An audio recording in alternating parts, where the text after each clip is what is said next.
Good evening guys, চললাম আবার বর্ধমানের দিকে। ডিরেক্ট আনন্দমেলা শোরুমে গিয়ে আমি ফর্মালিটি কিছু করছিলাম। আগের ব্লগে তোমরা দেখেছো যে আমি কিছু অর্ডার প্লেস করেছিলাম, তো ওটারই ডেলিভারি দেওয়ার জন্য এরা ফোন করেছিল, তো ডিরেক্ট আমি তাই চলে আসি।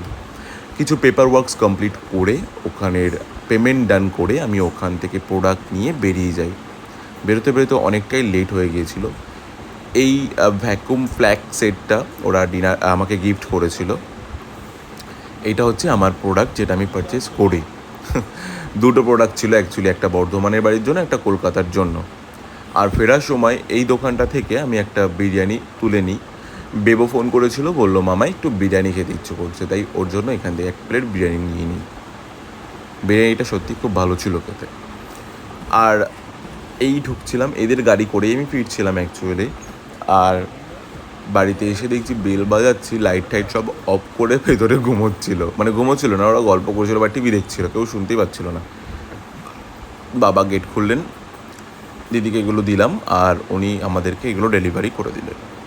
ওটিজি ওভেন মরফি রিচার্ডের আমি অ্যাকচুয়ালি অর্ডার করেছিলাম।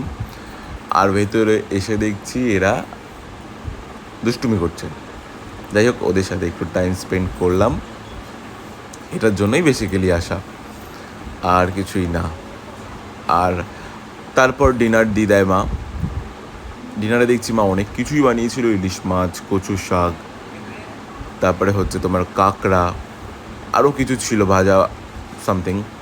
ওগুলো খাই আমি, আর বিরিয়ানিটা বেবো খায়। বিরিয়ানিটা বেবো বলছে খুব ভালো হয়েছে আমার, ইয়াম্মি।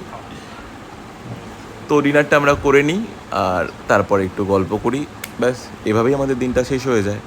সুন্দর খিদে পেয়ে গেছে, সেই লাঞ্চের পর থেকে এখন অব্দি কিছু খাইনি। হ্যাঁ, বিকেলে বাসে ফেরার সময় একটু স্ন্যাক্স খেয়েছিলাম। উইকেন্ডটা আমার খুব ভালো কেটেছে, তোমাদের কেমন কাটলো জানিও। চলো, ব্লগটা ভালো লাগলে লাইক, কমেন্ট, শেয়ার করে দিও।